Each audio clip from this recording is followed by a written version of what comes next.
Good evening, people. Welcome back to the show. Hope you're all well. I hope you had a great night last night, and I hope you've had a good day.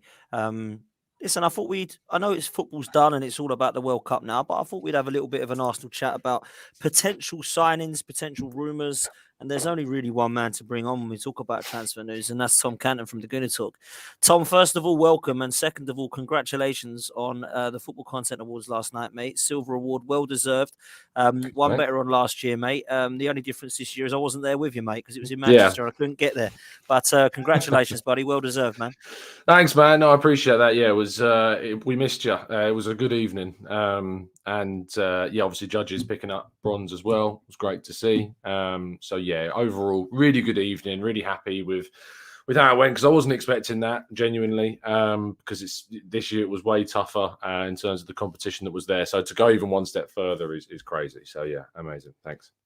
Well, no, you deserve it, mate. I think your channel's absolutely blown up. You can compare yourself to this time last year, and even more than that. If you compare it to the time when me and you first met, you've absolutely smashed it, mate. So fair play to you. And you know what? You deserve it for all the right reasons, but you also deserve it for being a madman and doing shows at 8 a.m. every morning. So, if there's anyone who deserves it more, bro, it's yourself.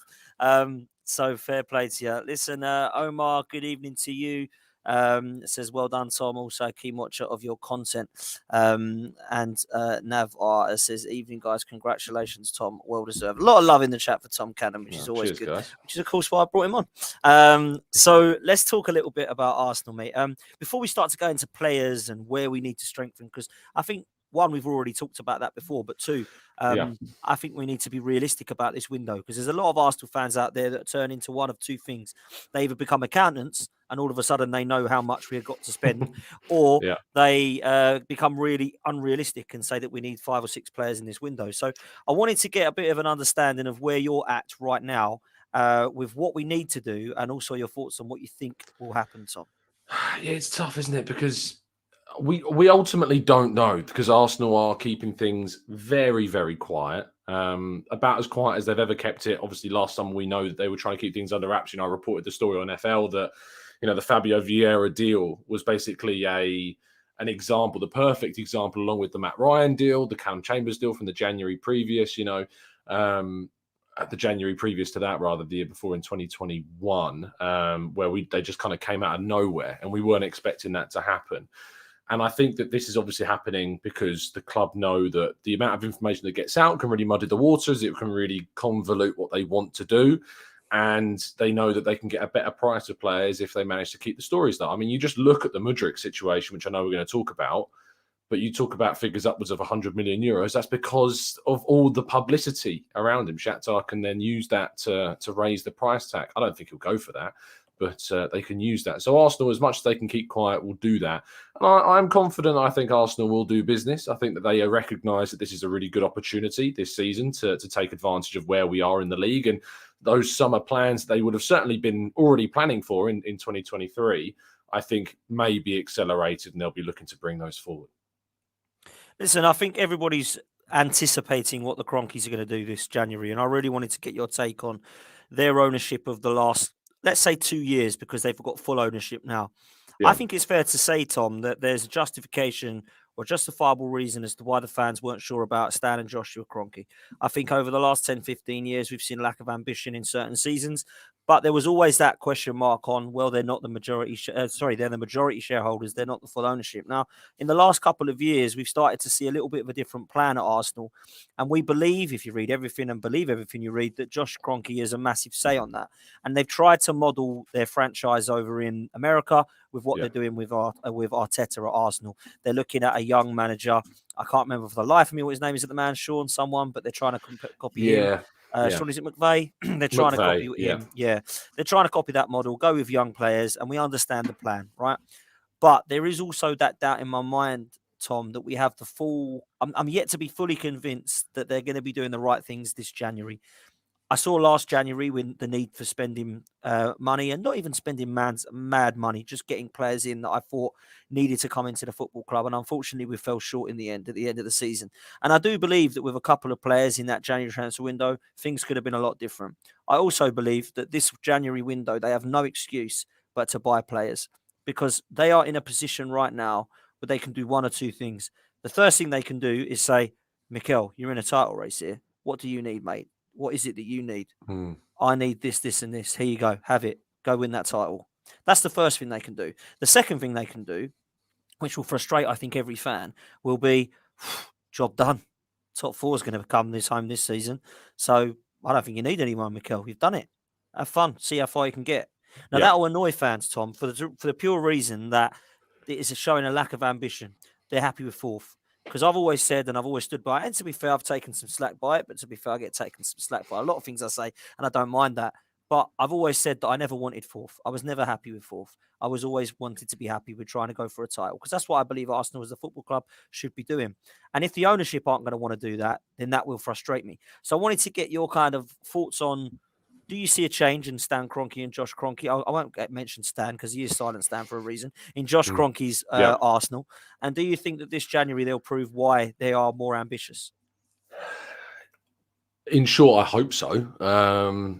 Do I think that they will? I think that, as I said, in the first question, I do think that there is a indication and a feeling around the club that there is a recognition of where we are and a recognition that there is more needed, because, Arteta wanted more in the summer. He wanted Arsenal to make more signings, and he talked about that openly, using the word firepower, which obviously was a bit of a sparky word that has been used by a lot of people now, obviously, and referencing back to that, and quite rightly, because as soon as you say words like I need more firepower, that's obviously going to be an easily referenceable point. So I have the confidence that they have already shown the ambition in last summers to bring in players of real quality like Jesus and Zinchenko. And if it weren't for the chaos at the end of the window with El Neni, I had the confidence that they would have gone out and brought in another forward as well. So that gives me the indication that certainly going into January, a forward is still very much on the agenda of the club, as well as a midfielder. And they're the two positions that they're going to be looking to try and bring in during that January window. The big questions is around who and who is accessible, because you may want to bring your summer plans forwards, but whether or not the options that would be available in the summer are available in January are two different things. And typically, if you want to sign a player in January, it's going to cost you more. So there's going to require more, quote unquote, ambition to go and invest more money than they would have typically had to do in the summer. But who knows? They might not have this opportunity to win the league next season like they do right now, and they do have this opportunity to try and win the league this season, so they should take it. I think the Kroenkes, since 2018 when they bought out the club fully, we've had many debates with lots of different people around the ownership, because it's a touchstone topic, and it's a divisive topic. And I say divisive because it never really used to be divisive, because most people were pretty scathing and critical of the Kroenke ownership and really didn't particularly like them. Since 2018, we've seen that, with the argument of why would they invest in something that they don't have full control over, is kind of being made good upon, because we're now seeing them invest. You see the money we've spent since 2018, and you see the players that we're trying to bring in as well. And not only that, but the renewing of contracts and improving the wages of players that are already here as well is another form of investment that the club are having to do. So, I think there's strong indications and reasons to be hopeful. The only downside, the flip side of the coin, is that last January we didn't do that, and I think that's what a lot of people have grown their doubts from, and I think it's fair that those doubts exist because of that. Listen, I think you're talking a lot of facts, and I wanted to bring one more in, which is going to come in as a form of a question, because it was something that I was going to bring up. What do you think this World Cup's going to do to this transfer window? And I don't mean in terms of the shifting around of the format of the season, but also some of the players that might shine. We've seen, haven't we, over the years? I remember back in the late 90s, we bought Davor Suker off the back of a Euros and World Cup, and we thought, oh, that's a good signing. So there might be some players. I remember Damsgaard, who was brilliant in the Euros, and then he's gone to Brentford, and we thought, wow, what a player. So there's a couple of rings there. Do you think this transfer window might have a little bit of an impact because of the World Cup, Tom? I think it will more so have an impact because of what it might do to our existing players. Players that potentially could get injured, that come back fatigued, any of this type of thing. I think that will have more of an impact than on specific profiles. In my mind, I think they would have planned for this January window months ahead of this. They will have profiles in mind. Of course, they're going to be open to seeing what happens over the course of the World Cup, but with the planning that the club are so meticulous with, which they had in the summer to try and bring in Jesus and Zinchenko, and Fabio Vieira have been in the plans for a long time as well, just managed to keep that very quiet. They will have names in mind for January. So I'd be a little bit surprised to see a player that shines in the World Cup suddenly be targeted by us, unless it's just complete coincidence that we happened to be looking at a player that's been under wraps, and all of a sudden, you'd have a really good World Cup and it comes more to the fore. But I don't particularly expect the World Cup to play too much of a role in the players that we sign in terms of, that profile having a really good World Cup. Because I think the players that we're looking at, most of them aren't actually at the World Cup. So, yeah, I don't necessarily think it will. Fair play, man. I agree with you on the injury front. I think you never know what's going to happen with our current players that we've got. A lot of them have gone. I think there's 10 in total that have gone. I don't think some of them are expected to make the latter stages, but I imagine that Jesus, Martinelli, Saka, White, Ramsdale have the ability, along with Saliba, to be one of the last teams in the competition. Now, a lot of people are laughing at England's chances. I think we'll get through the group. I think if you don't get through the group, Southgate should be sacked. If you can't beat Iran, USA, and Wales, then you really shouldn't be the England manager, in my opinion. So let's see what England do. But as for, well, I'm with you. I'm with you, Tom. I am. So let's see what happens. Let's get down to it, mate. I want to be realistic on this one, Tom, because I think people sometimes are unrealistic. When it comes to January, it's very, very difficult. I know in the past we've signed Aubameyang, we've signed Arshavin, but let's be realistic about it. We're not going to go and say, right, there's a right back, there's our left centre back, there's our holding midfielder. We're going to get someone just in case Xhaka gets injured. We don't want Eddie. We don't have another striker, and we're going to get another winger. There we go. They've all come in January. That's not going to happen. I'd love it to happen. Don't get me wrong, but I think that could happen towards the end of the summer window, next summer, I'm meaning, but certainly not in January. So I wanted you to be realistic about the positions you think that we could go for within this window, and then we'll look at some of the players that could fill those positions. Yeah, I mean, if anyone listening is their expectation or anything below, say, 3 signings and they're going to be disappointed, prepare to be disappointed, because Januaries are not about that. You don't do overhauls, you don't do rebuilds in January. It's not a case of, but we need ambition and we need to show ambition, and so therefore we should be signing 3+ players.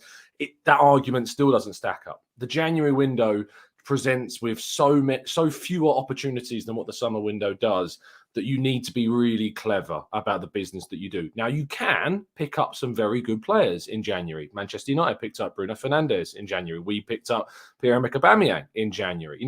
You can sign. Laporte was signed by Man City in January. You can get some really strong players in this month, but typically what happens is they're expensive, as all 3 players that I've just mentioned were for those respective teams, because you're going to have to pay significantly more so than maybe their market value, or you're going to have to go up to their release clause to convince them to part ways with the player. And I think that the expectation should be more around the positions of central midfield and the wide forward, the versatile wide forward who can potentially cover centrally as well, being addressed in this window. Now, who those players are is obviously the names are like Mudryk, Jesper Lindstrom at Frankfurt is the other one, Danilo and Yuri Tielemans. They're kind of the main 4 that are really being talked about right now. And I think that both Danilo and Mudryk are potentially the most likely, Danilo being the most likely of all of them, because the difference between January and last summer is that Palmeiras, of course, were in the Copa Libertadores. They're no longer in that competition because they were knocked out, I think, by Atletico Paranense, if my memory serves me, in the semis. So they are, I think their seasons run calendar year. So obviously they'll be going into a new season in 2023.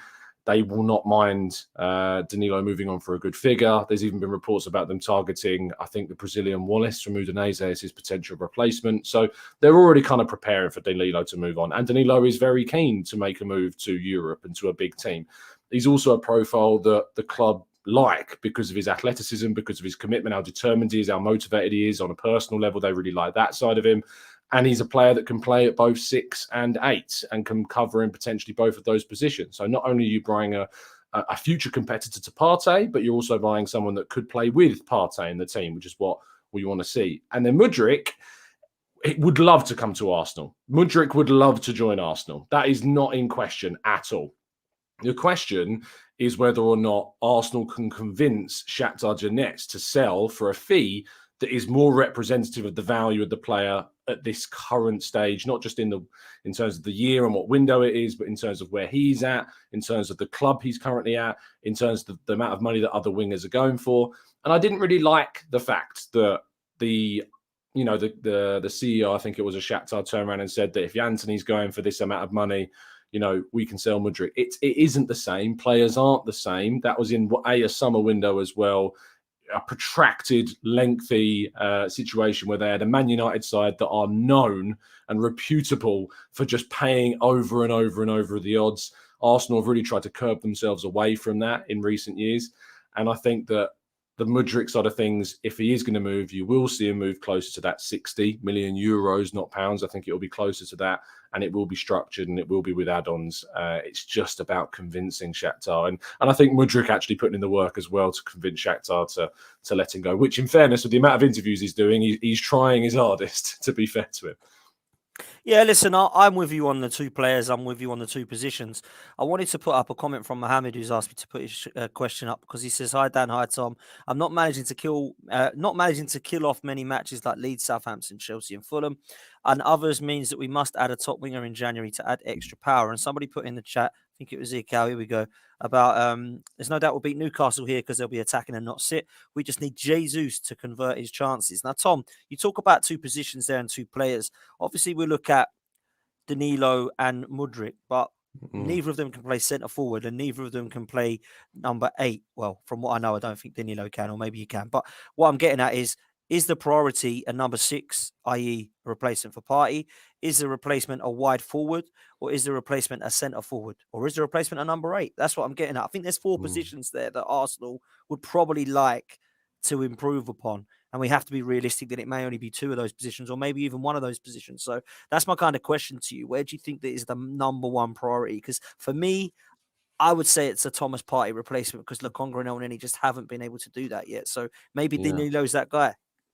It's funny. For me, I was on board with you until this season kind of started. And I just think that if one of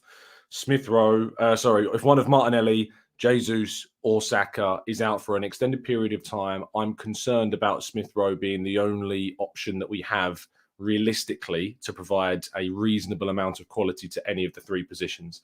I'm not confident with Nketiah. I'm not confident with Nelson. I'm not confident with Marquinhos. Any of them replacing those 3 for the long term. Smith Rowe, I want to see how he responds to a long time out and surgery. So it's really difficult to kind of, put any amount of weight on his return. In midfield, you're right that Lokonga and Elneny are not to the standard of Partey. But what they are is I think they're better covers for Partey than any of the existing forward options are cover for our starting forward options. So if, say, Jesus, I would rather Partey be missing for 6 weeks than Jesus, personally. Because I think that we could deal with Elneny and Xhaka being in there rather than having Nketiah starting in front of Jesus. Because I think that Jesus is so key to that forward line, and the backup behind him is such a bigger gap than the gap between Partey and, say, Elneny. And that's why I lean towards that. However, I don't think the club have a priority. I think they see both areas as equally important in this window. And that's the important thing, is that it's not about, leaning more towards one than the other. We need to sign both this window. If we sign one or the other, I will look back on this as a failed window because I think we need to absolutely have signed both covers. Yes, you're right. I think there's more areas that we could strengthen. You could argue that we need to bring in someone that can rotate with Xhaka, not just with Partey. We need to bring in another left-footed centre-back if Gabriel's missing, although we do have Tomiyasu. You could argue that we need a different style of right-back to bring us more offensive kind of feelings to the right-hand side, even though Ben White has been brilliant for us and is certainly improving going forwards. You could argue that we could bring in another forward player, that's more of a striker to be better than Nketiah and close the gap to Jesus. So there are other things that we need to do, and we'll probably address some more of those in the summer. And I think more of those players will, of course, move on. Who knows? Even Balogun and Patino coming back might end up being those players for us because they have the quality to do that.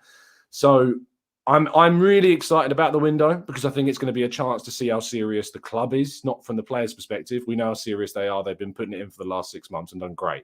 And it's now about seeing how serious the club is about this potential title challenge. And we will get those answers in January.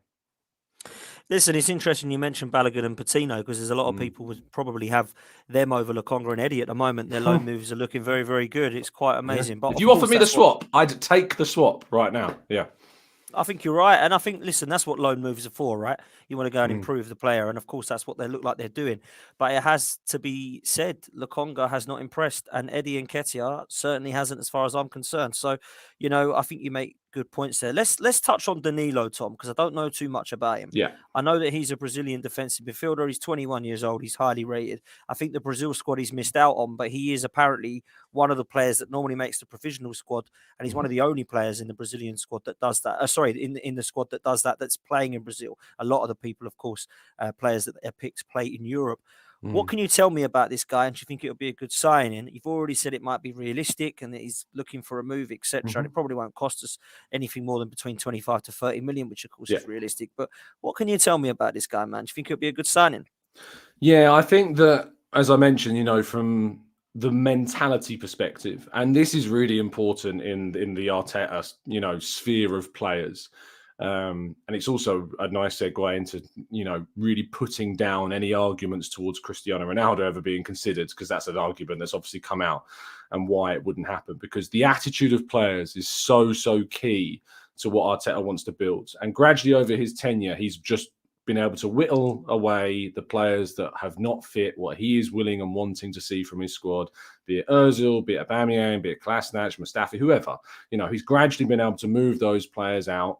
And so anyone that comes in has to be a mentality monster and really convince the club. And when they scout players, they aren't just scouting and seeing what they're like on the pitch. They'll watch, they'll speak to their agent. They'll speak to their family. Aaron Ramsdale told us that his father and Arteta rang his parents before the move was done, to really get a background on him as a person. And obviously parents are going to be, as complimentary as they can about your kid, but you get a really good personal understanding, and the club really care about that at the moment. So Danilo kind of fits and ticks all of the boxes in the terms of the mentality. He's so committed, he's so determined and so motivated to make it. He's one of those first in the training ground, last out of the training ground, and in terms of like on the ball and on the field, he's exactly kind of a player that you can see developing into your Partey. Someone that covers, but someone that can progress the ball, someone that can turn over possession, someone that can score goals. He's got plenty of goals for Palmeiras at a young age. He's a good leader on the pitch. He doesn't, shy away from any challenges or any moments. He's a very, very committed and switched on player. And I think that his versatility as well is key, because he can potentially play with Partey and instead of Partey. I think what people need to get into their heads is that whilst we need someone to be a competitor to Thomas Partey, we can't sign another Thomas Partey. It's not out there. It's not going to happen. We can throw names in there, all the live long day. But realistically, those people and those players are going to be looking at Thomas Partey and going, why would I swap playing week in, week out to sit on the bench behind Partey? And it's a valuable point. Whereas if you can find a player like Danilo playing in a league where we've signed players from successfully, not just leagues, but the country in Brazil that we've signed players from successfully, we've already got a good, strong contingent of Portuguese-speaking players at the club. You can offer them a pathway by saying, just look to Martinelli and you look how he got in the squad coming through there.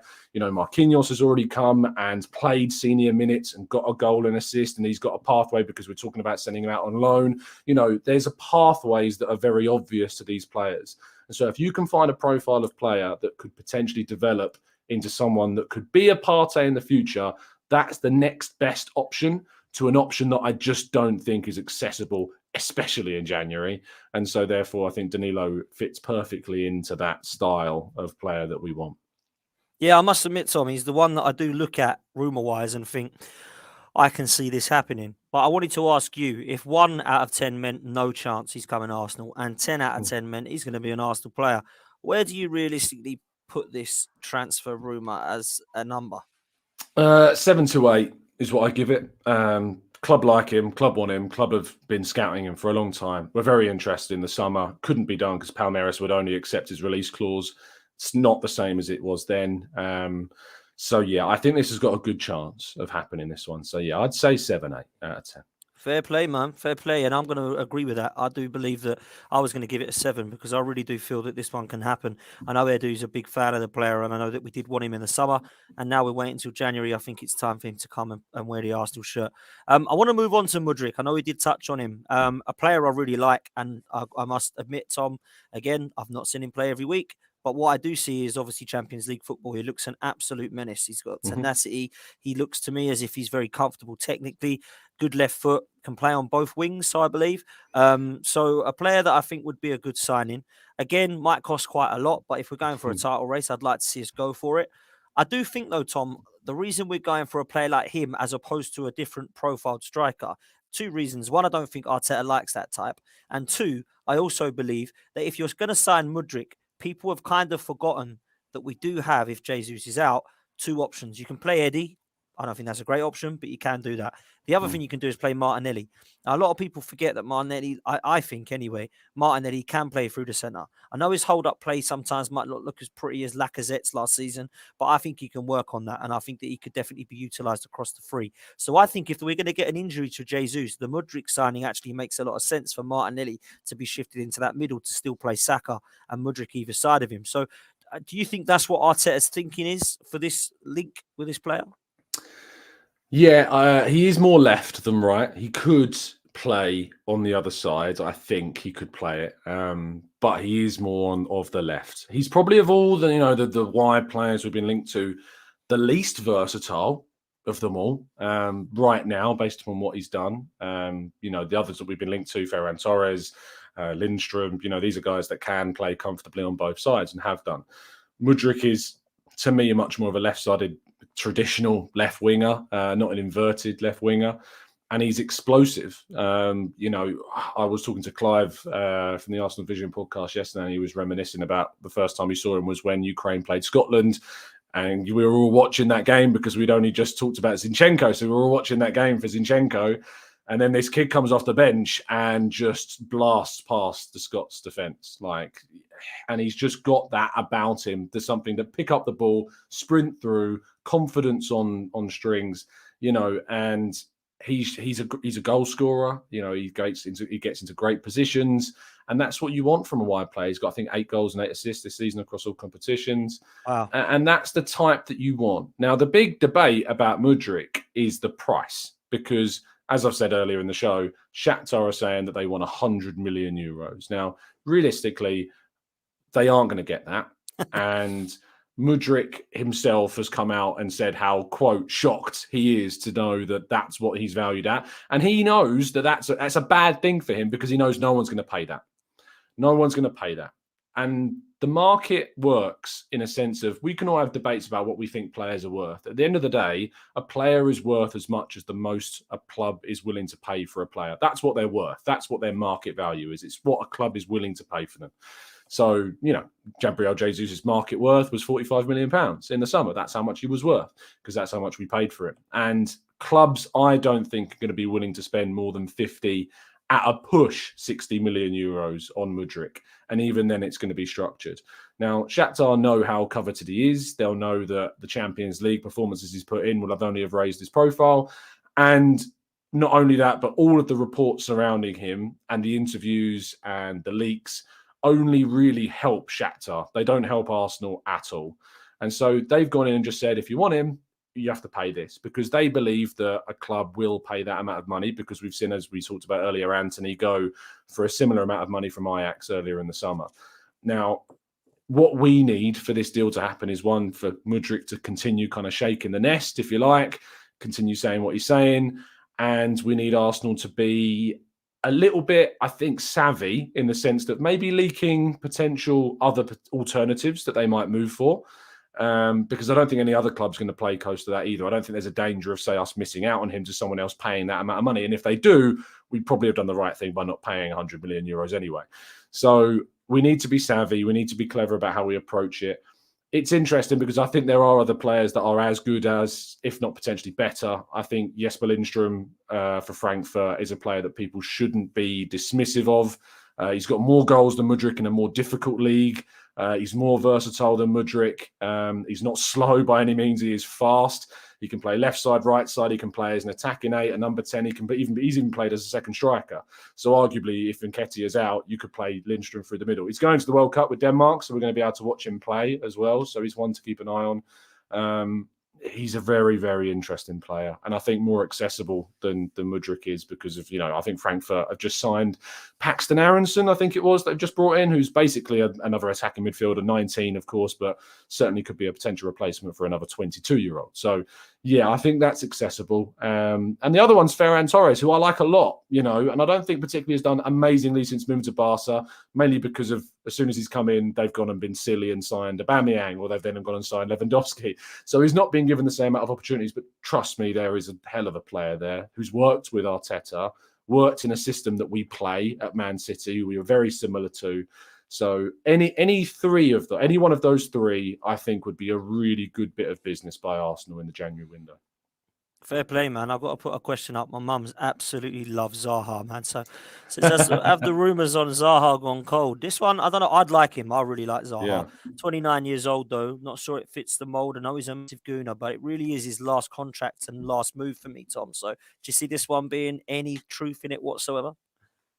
I don't think they've been warm for a long time. Honestly, I don't think Arsenal are looking at him. And if they are, they've kept it bloody quiet. Like it's not come from anywhere. So I'd be shocked if it gets to the summer and he expires. I think that's a different scenario.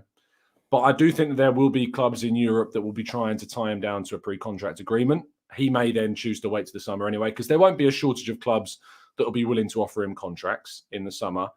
Arsenal do like an opportunity, and I think that certainly if they can get a player for free, as you might see with Tielemans, I reported in the summer that Edu was willing to wait all the way through to 2023, and that is still very much the case. And the only reason that we would maybe bid for Tielemans in January is because another club is getting closer, or they might be trying to strike up an agreement. But Tielemans has always been very keen on Arsenal, and Arsenal have been very keen on Tielemans, but they just aren't willing to pay what Leicester wanted, and that's what stopped that deal.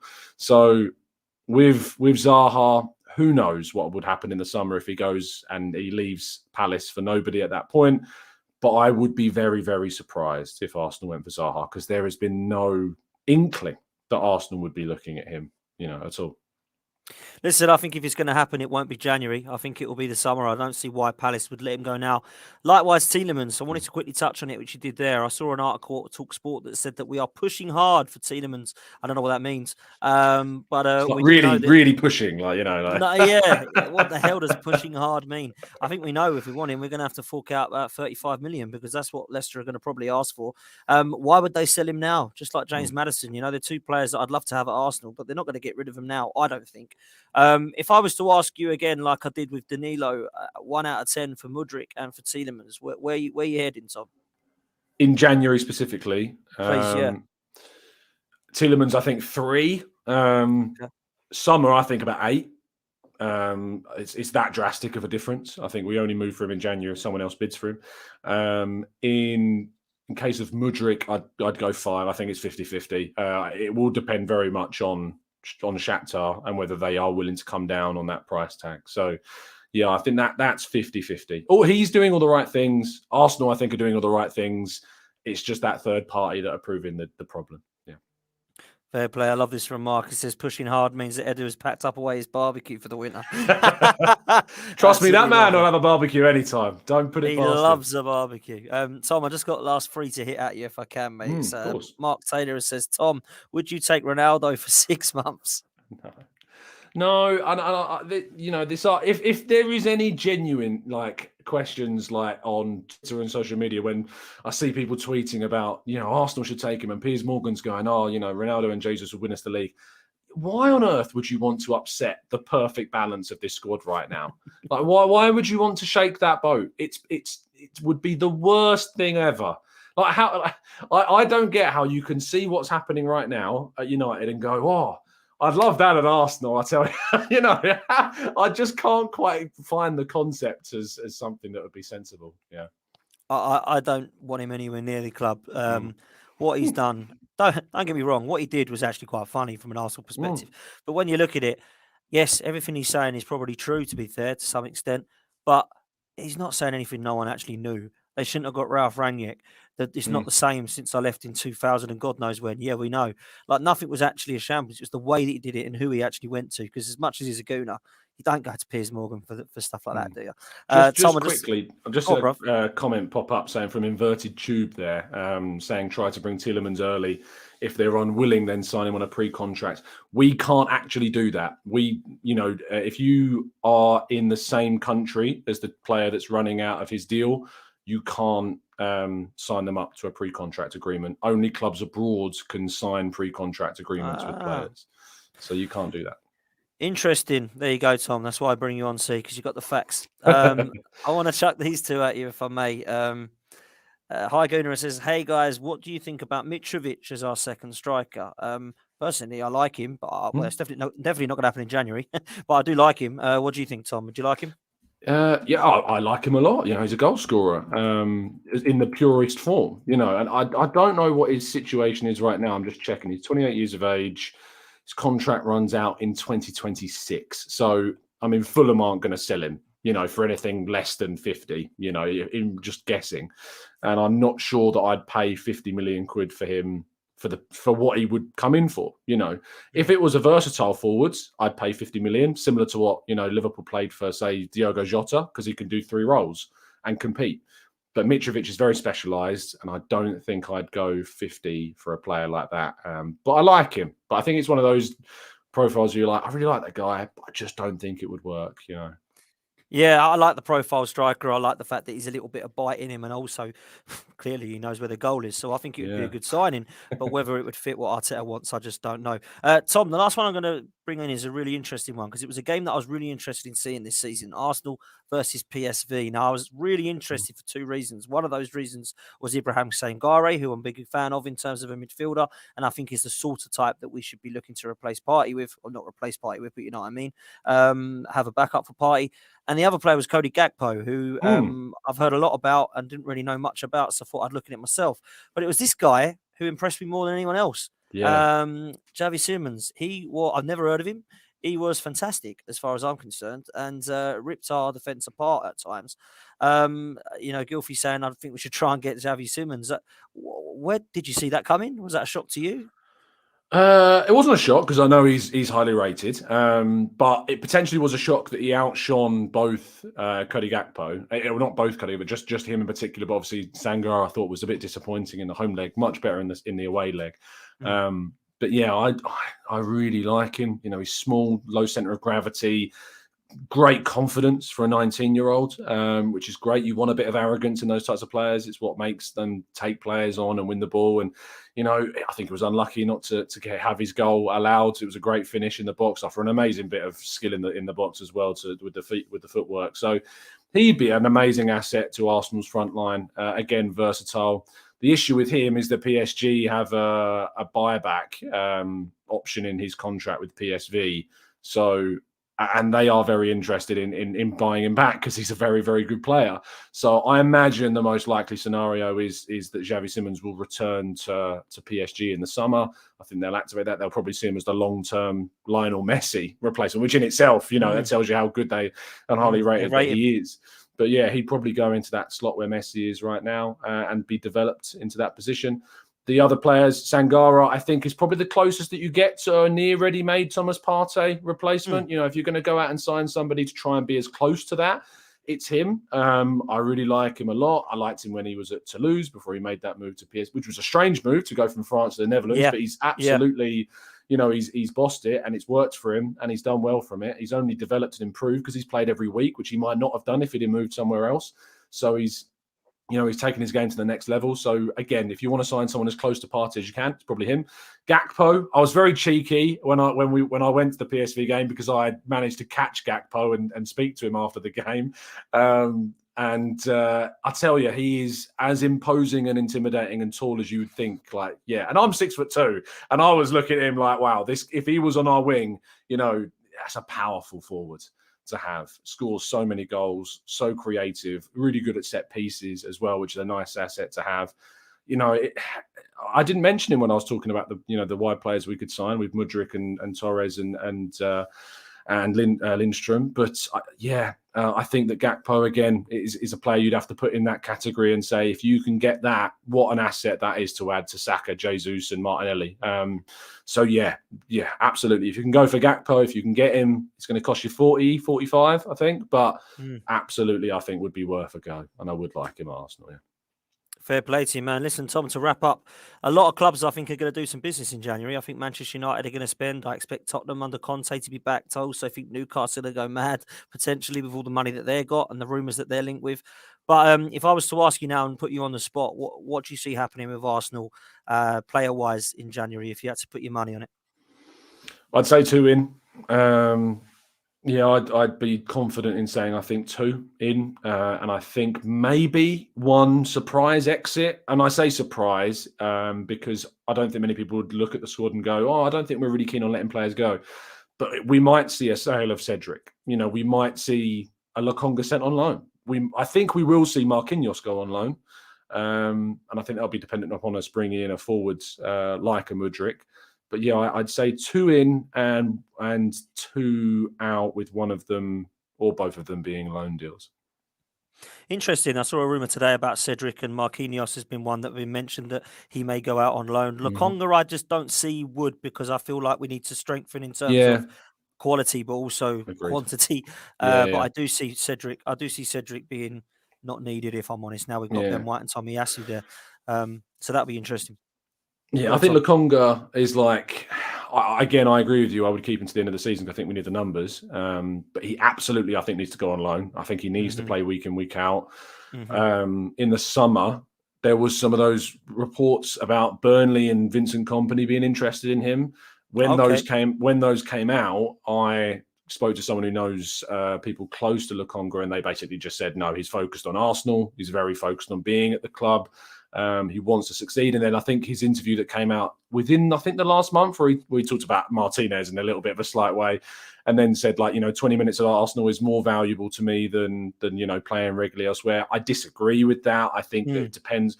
If those 20 minutes are coming on at the end of a Premier League game that you're 3-0 up, I don't think it's that valuable. And to be honest, that's the only 20 minutes in the Premier League he's going to get unless we have serious injuries. And they're not very valuable. So I think it would be better for him to go on loan. I think it would be better if he got regular minutes, maybe at Marseille, because we have a great relationship and, they tend to do well for our players. Saliba did great. Tavares is doing pretty well out there as well. So I wouldn't mind seeing Marquinhos. Sorry, how did I manage to go to Marquinhos there? Lokonga go, away to somewhere where he's going to get regular game time. So I think that's beneficial. But in the summer for sure. Yeah, listen, I think the squad's a little bit thin, and I think there's a couple of players that probably need a loan move, but whether we're going to do that or not is yet to be seen. Guys, there's over 400 of you in the chat watching live. Please smash a like on this video. Subscribe to the channel if you haven't done so already, and please go and follow my good friend Tom Canton over at the Gooner Talk TV, who is an award-winning channel now. Well, 2 years in a row, man. I like to say that. I like to big it up, man. So make sure everyone goes over there, smash a like and a sub on it. Tom's over 40,000 subs now, so make sure you can add to that, and you'll see him every morning at 8 o'clock talking all things Arsenal, all things transfers, and all things football. So make sure you do that. Tom, absolute pleasure having you on, bro. No, genuinely, mate. I really appreciate having a chat with you, and always happy to jump on when I can. Thanks a lot, man. Listen, make sure you smash a like on the way out. Follow Tom if you haven't done so already on socials, and you can read a lot of his articles on Football London, who he works for, and make sure you go over to the Gooner Talk and give that a smash and a sub. We'll see you next time. Take care, and up the Arsenal.